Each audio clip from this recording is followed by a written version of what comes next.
Hello, my name is Trace. I'm from the state of Kansas, within the United States. I would like to introduce to you this channel consisting of English with a subtitle.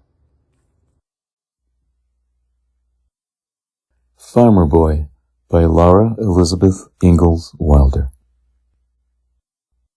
Chapter 11. Springtime. Now breakfast was eaten before dawn, and the sun was rising beyond the dewy meadows when Almanzo drove his team from the barns. He had to stand on a box to lift the heavy collars onto the horses' shoulders and to slip the bridles over their ears, but he knew how to drive. He had learned when he was little.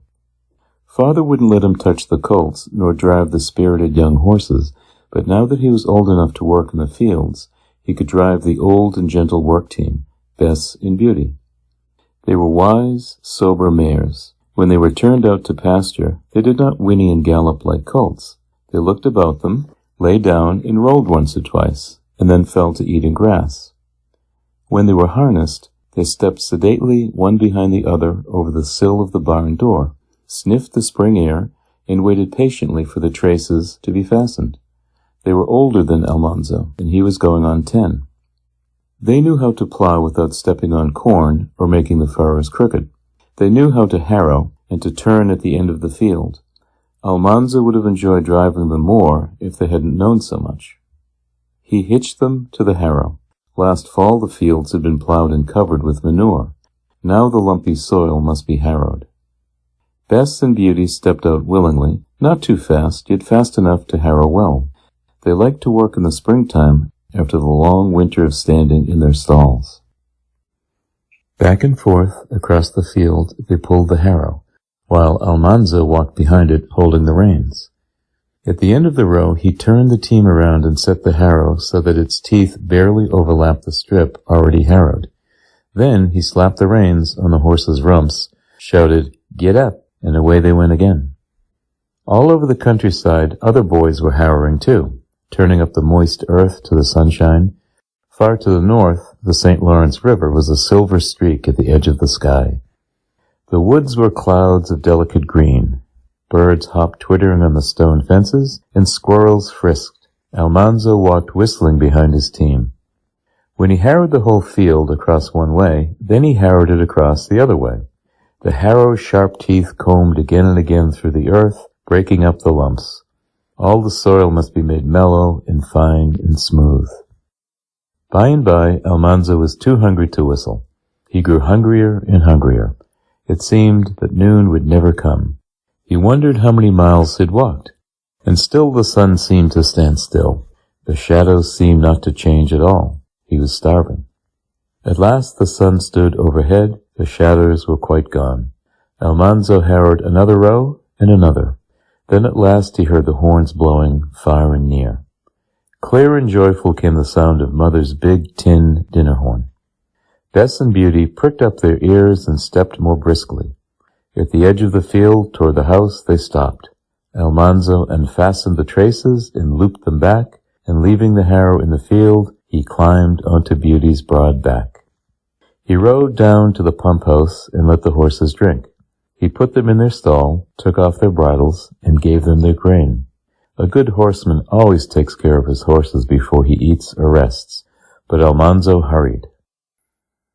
How good lunch was, and how he ate! Father heaped his plate again and again, and Mother smiled and gave him 2 pieces of pie. He felt better when he went back to work, but the afternoon seemed much longer than the morning. He was tired when he rode down to the barns at sunset to do the chores. At supper he was drowsy, and as soon as he had eaten, he climbed upstairs and went to bed. It was so good to stretch out on the soft bed. Before he could pull up the coverlet, he fell fast asleep. In just a minute, Mother's candlelight shone on the stairs, and she was calling. Another day had begun. There was no time to lose, no time to waste in rest or play. The life of the earth comes up with a rush in the springtime. All the wild seeds of weed and thistle, the sprouts of vine and bush and tree, are trying to take the fields. Farmers must fight them with harrow and plow and hoe. They must plant the good seeds quickly. Almanzo was a little soldier in this great battle. From dawn to dark he worked, from dark to dawn he slept, then he was up again and working. He harrowed the potato field till the soil was smooth and mellow, and every little sprouting weed was killed. Then he helped Royal take the seed potatoes from the bin in the cellar and cut them into pieces, leaving 2 or 3 eyes on each piece. Potato plants have blossoms and seeds, but no one knows what kind of potato will grow from a potato seed. All the potatoes of one kind that have ever been grown have come from one potato. A potato is not a seed, it is part of a potato plant's root. Cut it up and plant it, and it will always make more potatoes, just like itself.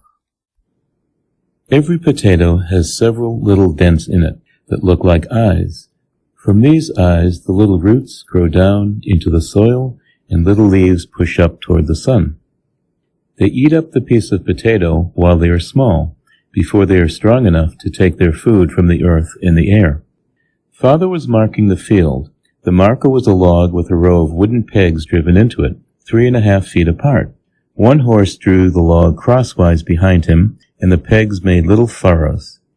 Father marked the field lengthwise and crosswise, so the furrows made little squares. Then the planting began. Father and Royal took their hoes, and Alice and Almanzo carried pails full of pieces of potato. Almanzo went in front of Royal and Alice went in front of Father, down the rows. At the corner of each square, where the furrows crossed, Almanzo dropped 1 piece of potato. He must drop it exactly in the corner, so that the rows would be straight and could be plowed. Royal covered it with dirt and patted it firm with the hoe. Behind Alice, Father covered the pieces of potato that she dropped. Planting potatoes was fun. A good smell came from the fresh earth and from the clover fields. Alice was pretty and gay, with the breeze blowing her curls and setting her hoop skirts swaying. Father was jolly, and they all talked while they worked. Almanzo and Alice tried to drop the potatoes so fast that they'd have a minute at the end of a row to look for birds' nests or chase a lizard into the stone fence. But Father and Royal were never far behind. Father said, "Hustle along there, son, hustle along." So they hustled, and when they were far enough ahead, Almanzo plucked a grass stem and made it whistle between his thumbs. Alice tried, but she could not do that. She could pucker her mouth and whistle. Royal teased her. Whistling girls and crowing hens always come to some bad ends. Back and forth across the field they went, all morning, all afternoon, for 3 days. Then the potatoes were planted. Then Father sowed the grain. He sowed a field of wheat for white bread, a field of rye for rye and Injun bread, and a field of oats mixed with Canada peas to feed the horses and cows next winter. While Father sowed the grain, Almanzo followed him over the fields with Bess and Beauty, harrowing the seeds into the earth. Almanzo could not sow grain yet. He must practice a long time before he could spread the seeds evenly. That is hard to do. The heavy sack of grain hung from a strap over Father's left shoulder. As he walked, he took handfuls of grain from the sack. With a sweep of his arm and a bend of his wrist, he let the little grains fly from his fingers. The sweep of his arm kept time with his steps, and when Father finished sowing a field, every inch of ground had its evenly scattered seeds, nowhere too many or too few. The seeds were too small to be seen on the ground, and you could not know how skillful a sower a man was till the seeds came up. Father told Almanzo about a lazy, worthless boy who had been sent to sow a field. This boy did not want to work, so he poured the seeds out of the sack and went swimming. Nobody saw him. Afterward, he harrowed the field, and no one knew what he had done. But the seeds knew, and the earth knew, and when even the boy had forgotten his wickedness, they told it. Weeds took that field. When all the grain was sowed, Almanzo and Alice planted the carrots. They had sacks full of the little red round carrot seeds hanging from their shoulders, like Father's big seed sack. Father had marked the carrot field lengthwise with a marker whose teeth were only 18 inches apart. Almanzo and Alice with the carrot seeds went up and down the long field, straddling the little furrows. Now the weather was so warm that they could go barefooted. Their bare feet felt good in the air and the soft dirt. They dribbled the carrot seeds into the furrows, and with their feet they pushed the dirt over the seeds and pressed it down. Almanzo could see his feet, but of course Alice's were hidden under her skirts. Her hoops rounded out, and she had to pull them back to stoop and drop the seeds neatly into the furrow. Almanzo asked her if she didn't want to be a boy. She said yes, she did. Then she said no, she didn't. Boys aren't pretty like girls, and they can't wear ribbons. I don't care how pretty I be, Almanzo said, and I wouldn't wear ribbons anyhow. Well, I like to make butter, and I like to patch quilts, and cook and sew and spin. Boys can't do that. But even if I be a girl, I can drop potatoes and sow carrots and drive horses as well as you can. And you can't whistle on a grass stem, Almanzo said. At the end of the row, he looked at the ash tree's crumpled new leaves and asked Alice if she knew when to plant corn. She didn't, so he told her. Corn planting time is when the ash leaves are as big as squirrels' ears. How big a squirrel? Alice asked. Just an ordinary squirrel.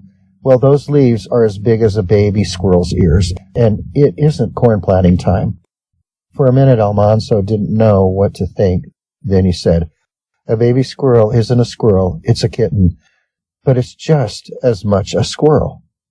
No, it isn't. It's a kitten. Little cats are the kittens, and little foxes are kittens, and little squirrels are kittens. A kitten isn't a cat, and a kitten isn't a squirrel either. Oh, Alice said.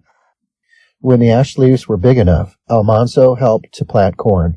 The field had been marked with the potato marker, and Father and Royal and Almanzo planted it together. They wore bags of seed corn tied around their waists like aprons, and they carried hoes. At the corner of each square, where the furrows crossed, they stirred up the soil with the hoe and made a shallow hollow in it, dropped 2 grains of corn into the hollow, and covered them with dirt and patted the dirt firm. Father and Royal worked fast.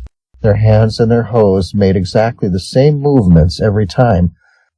3 quick slashes and a dab with the hoe, a flash of the hand, then a scoop and 2 pats with the hoe, and that hill of corn was planted. Then they made 1 quick stride forward and did it again. But Almanzo had never planted corn before. He did not handle the hoe so well. He had to trot 2 steps where Royal and Father took 1 because his legs were shorter. Father and Royal were ahead of him all the time. He could not keep up. One of them finished out his row each time so that he could start over again.